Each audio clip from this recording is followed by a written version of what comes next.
Hello दोस्तों, zero lab में आपका एक बार फिर से स्वागत है। आज के वीडियो में हम लोग जेटेक के डीएसओ 138 को कैसे किसी सिग्नल की वेवफॉर्म जानने में यूज कर सकते हैं के बारे में जानेंगे। इस डीएसओ को ऑपरेट करने के लिए डीसी 9 वोल्ट की सप्लाई से इसे जोड़ना होता है। यहाँ पे कनेक्टर पे आप दे सकते हैं या इस जैक पे दे सकते हैं। मैंने इस जैक पे ही डीसी 9 वोल्ट की सप्लाई दी है, जिसके बाद हमारा डीएसओ ऑन हो गया है। अब हम किसी सिग्नल की वेवफॉर्म जानने के लिए यहाँ पे एक प्रोब कनेक्ट करेंगे। तो यहाँ पे इस डीएसओ में बीएनसी प्रोब कनेक्ट होती है और इस तरह से हमने बीएनसी प्रोब कनेक्ट कर दी है। अब हमें किसी सिग्नल की वेवफॉर्म जाननी है, तो यहाँ पे दो टेस्ट लीड है, जिसमें एक ये ग्राउंड है। आपको ध्यान देना, ये ग्राउंड है, नेगेटिव नहीं है। और ये हमारी टेस्ट लीड है, जिससे हम जो सिग्नल है उसकी वेवफॉर्म जानना चाहते हैं। अब हमें यहाँ पे किसी सिग्नल की वेवफॉर्म जानने के लिए इसके चैनल की कपलिंग सेट करनी होती है। यहाँ पे आप देख पाएंगे कपलिंग का ये स्विच है और इसकी तीन पोजीशन है, ग्राउंड, एसी और डीसी।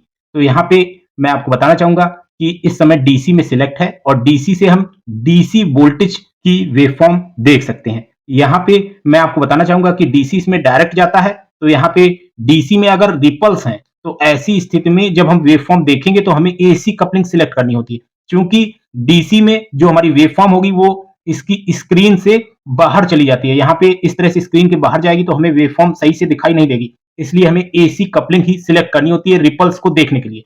इसके बाद हम यहाँ पे डीसी से कपलिंग एसी में करते हैं। यहाँ पे आप देख पाएंगे हमने कपलिंग जो है वो एसी में कर दी है। यहाँ पे स्क्रीन में आप एसी देख भी पाएंगे और अब हम इससे एसी की वेवफॉर्म जो है उसे देख पाएंगे। एसी की वेवफॉर्म के लिए यहाँ पे कपलिंग जो है वो हमारी क्या करती है, एक्टिव फिल्टर से होते हुए सिग्नल को इनपुट सर्किट में भेजती है। तो यहाँ पे केवल एसी ही अंदर सर्किट में जाता है, जिससे हम एसी की वेवफॉर्म जो है उसे देख पाते हैं। अब यहाँ पे हम एसी की जगह ग्राउंड को सिलेक्ट करते हैं। यहाँ पे आप देख पाएंगे मैंने ग्राउंड को सिलेक्ट किया। यहाँ पे ग्राउंड स्क्रीन में भी शो कर रहा है, तो ग्राउंड में जीरो ही शो करेगा, कोई वोल्टेज नहीं शो करेगा। यहाँ पे किसी तरह की कोई वेवफॉर्म जो है वो हमें देखने को नहीं मिलेगी। अब हम यहाँ पे सेंसिटिविटी की सेटिंग समझते हैं। यहाँ पे दो सेटिंग है सेंसिटिविटी की, और इन दोनों सेटिंग से हम सेंसिटिविटी जो है उसे सेट कर सकते हैं। वोल्टेज की सेंसिटिविटी सेट होती है यहाँ पे 1 वोल्ट, 0.1 वोल्ट और 10 मिली वोल्ट की सेटिंग्स हैं, और इसको हम मल्टीप्लायर सेटिंग्स के साथ सेट कर सकते हैं। यहाँ पे आप देख पाएंगे 1 वोल्ट है, मैंने इसे 1 वोल्ट में सेट किया है। मल्टीप्लायर में भी 1 वोल्ट है,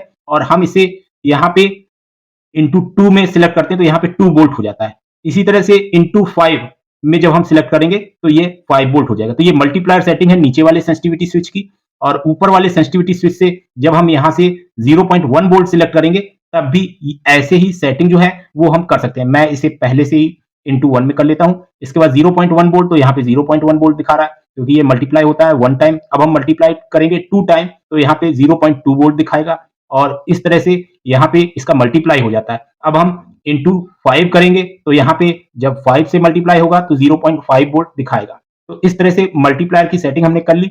इसी तरह से 10 मिली वोल्ट वाली जो सेटिंग है उसको हम करते हैं। तो पहले मैं इसे इंटू 1 में कर लेता हूँ। यहाँ पे हम सिलेक्टर स्विच जो है इसको 10 मिली वोल्ट में सिलेक्ट करते हैं। अभी इस समय इंटू 1 है तो यहाँ पे 10 मिली वोल्ट ही आ रहा है, और जैसा कि आप देख पा रहे हैं अब हम इसे इंटू 2 करते हैं तो यहाँ पे 20 मिली वोल्ट जो है आपको दिखाई देगा।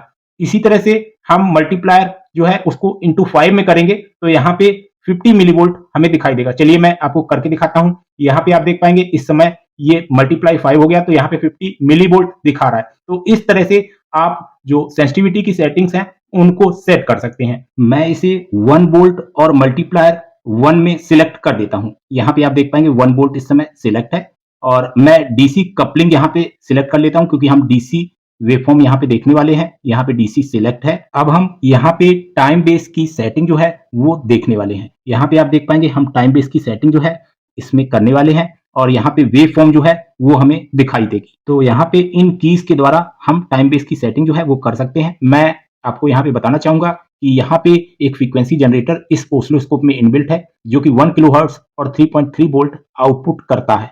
तो यहाँ पे हम इसके साथ अपनी प्रोब जो है उसे कनेक्ट करते हैं, जिसके बाद आप स्क्रीन में वेव फॉर्म जो है वो देख पाएंगे। अब हम यहाँ पे सबसे पहले जो इसमें पुश बटन्स दी गई हैं राइट हैंड साइड, ये 4 कीज यहाँ पे और एक की यहाँ पे नीचे है, इनकी सेटिंग समझते हैं। तो यहाँ पे सबसे पहले नीचे वाली की जो है ये रीसेट की है, और अगर हम इसे प्रेस करते हैं, आप यहाँ पे देखेंगे कि मैं इसे प्रेस करता हूं और इसके बाद हमारा ओसिलोस्कोप रीसेट होता है। तो ये रीसेट की है जिससे हम ओसिलोस्कोप को रीसेट कर सकते हैं। इसके बाद आप यहाँ पे देख पाएंगे स्क्रीन में फिर से वेवफॉर्म हमें दिखने लगी। अब हम पहले इन दो कीज को समझते हैं। इसमें एक प्लस है और एक माइनस है। इन कीज को हम प्रेस करके यहाँ पे टाइम बेस जो है उसकी सेटिंग को चेंज कर सकते हैं। आप देखेंगे कि मैं प्लस की प्रेस करता हूं तो यहाँ पे जो हमारे मिली सेकेंड्स है वो घटते हैं। यहाँ पे इस तरह से 5 मिली सेकेंड से 2 मिली सेकेंड हो गया, और ऐसे ही हमें यहाँ पे जो वेव फॉर्म है वो चेंज होता हुआ दिखता है। ये 1 मिली सेकेंड हो गया, और हम इसे प्लस की प्रेस करते हैं तो 0.5 मिली सेकेंड हो गया। तो इस तरह से वेव फॉर्म जो है वो जैसे जैसे हम प्रेस करेंगे हमें बिल्कुल क्लियर दिखने लगेगी। तो इस तरह से हम टाइम बेस को चेंज कर सकते हैं।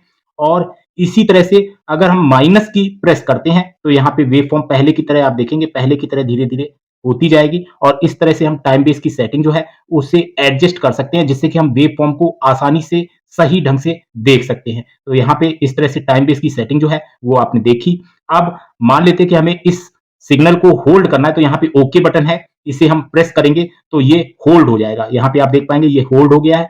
अगर ऐसी स्थिति में हम प्रोब हटा लें तो हमारा सिग्नल जो है ये होल्ड रहता है। तो इस तरह से हम सिग्नल को होल्ड कर सकते हैं।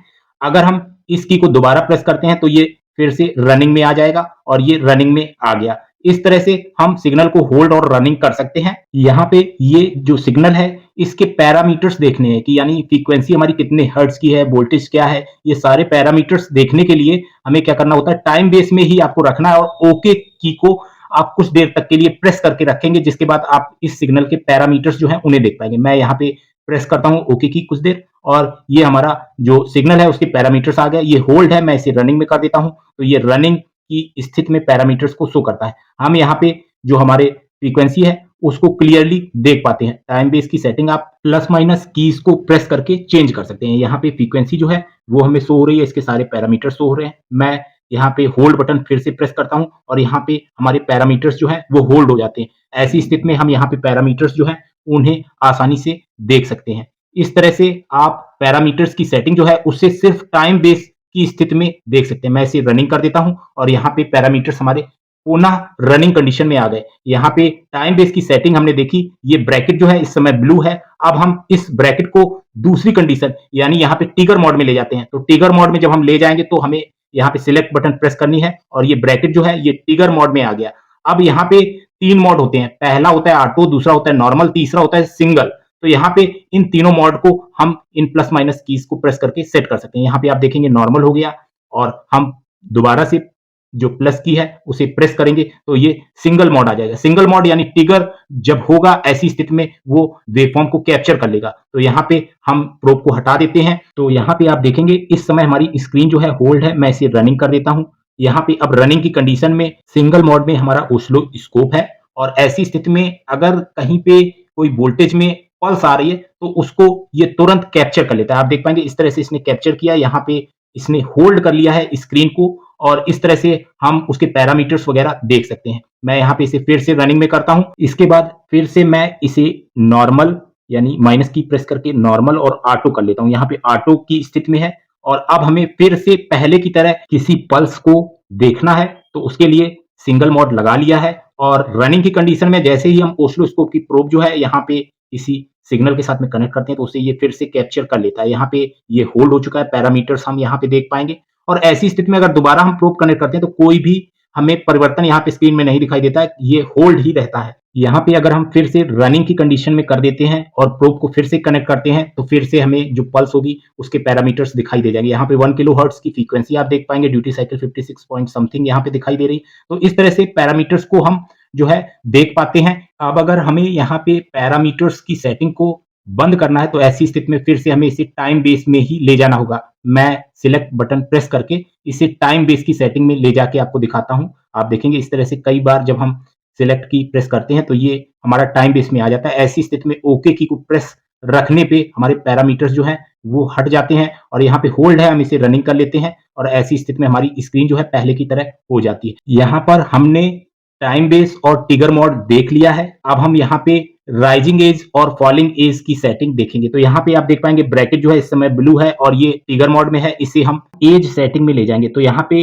जो ब्लू ब्रैकेट है ये हमारा एज सेटिंग में आ जाएगा, जिसके बाद हम अप वेवफॉर्म और डाउन वेवफॉर्म देख पाएंगे। तो यहाँ पे हम सिलेक्ट बटन प्रेस करके इसे सिलेक्ट करते हैं। यहाँ पे आप देख पाएंगे हमने राइजिंग एज और जो फॉलिंग एज है उसे सिलेक्ट कर लिया है। अब हम यहाँ पे राइजिंग और फॉलिंग एज देखने के लिए प्लस और माइनस कीज को प्रेस करके यहाँ पे इसे सिलेक्ट कर सकते हैं। चलिए हम प्रोब को अपने फ्रीक्वेंसी जनरेटर जो कि ऑसिलोस्कोप में है, में कनेक्ट कर देते हैं। यहाँ पे आप देख पाएंगे इस समय ये राइजिंग एज हमें दिखा रहा है और हम इसे फॉलिंग एज में माइनस की प्रेस करके देख पाएंगे। ये फॉलिंग एज इस समय दिखा रहा है। तो इस तरह से हम एज सिलेक्शन जो है वो कर सकते हैं और वेव फॉर्म की अप और डाउन फॉर्म को देख सकते हैं। अब हम ट्रिगर लेवल के बारे में जानेंगे। तो यहाँ पे ऑसिलोस्कोप में आप साइड में देखेंगे इस जगह पे ये हमारा ट्रिगर लेवल है और इसे जब हम सिलेक्ट करेंगे तो यहाँ पे वोल्टेज रीडिंग जो है वो हम देख पाएंगे। चलिए हम इसे सिलेक्ट कर लेते हैं, सिलेक्ट की प्रेस करके, और ये आप देखेंगे ब्लू हो गया।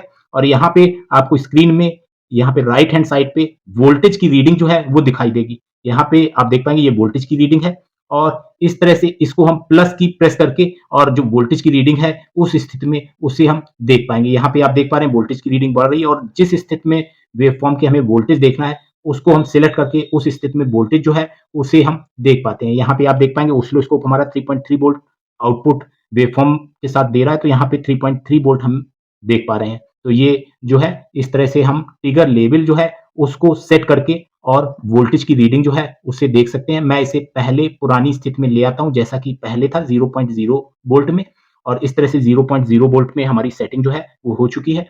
अब अगर हमें सिग्नल के राइट और लेफ्ट की स्थिति में सिग्नल की वेवफॉर्म देखनी है तो हम इसे सिलेक्ट करेंगे। तो यहाँ पे जब हम इसे सिलेक्ट करेंगे तो हम इस सिग्नल की लेफ्ट और राइट में वेवफॉर्म को देख पाएंगे। तो यहाँ पे हम इन कीज के द्वारा इसे लेफ्ट राइट कर पाएंगे। मैं इसे सिलेक्ट कर लेता हूँ। यहाँ पे आप देख पाएंगे ये ब्लू हो गया है और अब हम प्लस की प्रेस करके इसे लेफ्ट साइड और माइनस की प्रेस करके इसे राइट साइड कर सकते हैं। मैं प्लस की प्रेस कर रहा हूँ और हमारा जो सिग्नल है उसकी लेफ्ट साइड की वेवफॉर्म हम इस तरह से सिलेक्ट करके उस सिलेक्टेड पोर्शन की वेवफॉर्म को देख पाएंगे। यहाँ पे मैंने लेफ्ट साइड पूरा ये जो पोर्शन है इसकी वेवफॉर्म को आपको दिखाया है। इसी तरह से हम इसे राइट हैंड साइड ले जाके राइट हैंड साइड के पोर्शन की वेवफॉर्म को देख सकते हैं। तो यहाँ पे हम इसे माइनस की प्रेस करके फिर से पहले की स्थिति में कर लेते हैं। इस तरह से प्लस और माइनस की प्रेस करके आप जो सिग्नल की वेवफॉर्म है उसकी स्थिति को लेफ्ट और राइट की स्थिति में देख सकते हैं।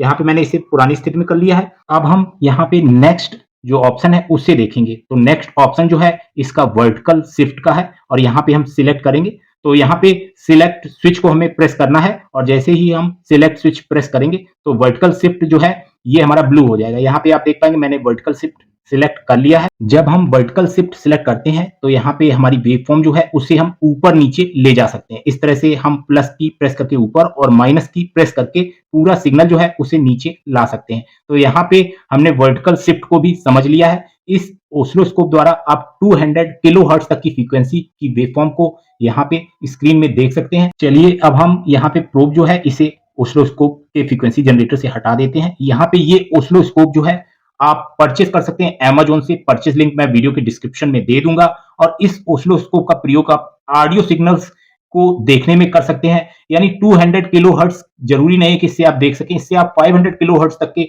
सिग्नल जो है उसकी वेवफॉर्म को देख सकते हैं। इस ऑसिलोस्कोप का प्रयोग आप अलग-अलग वेवफॉर्म को देखने में कर सकते हैं। यहाँ पे इससे 50 वोल्ट पीक टू पीक जो वोल्टेज है उसको आप वेवफॉर्म के रूप में देख सकते हैं। इस ऑसिलोस्कोप से वोल्टेज, फ्रीक्वेंसी और वेवफॉर्म का शेप जो है उसे देखा जा सकता है। तो इस वीडियो में आपने जेटेक का DSO 138 कैसे ऑपरेट करना है को जान लिया है। उम्मीद करता हूं आज का वीडियो आपके लिए हेल्पफुल रहेगा। आज के वीडियो में इतना ही। Thanks for watching. Have a nice day.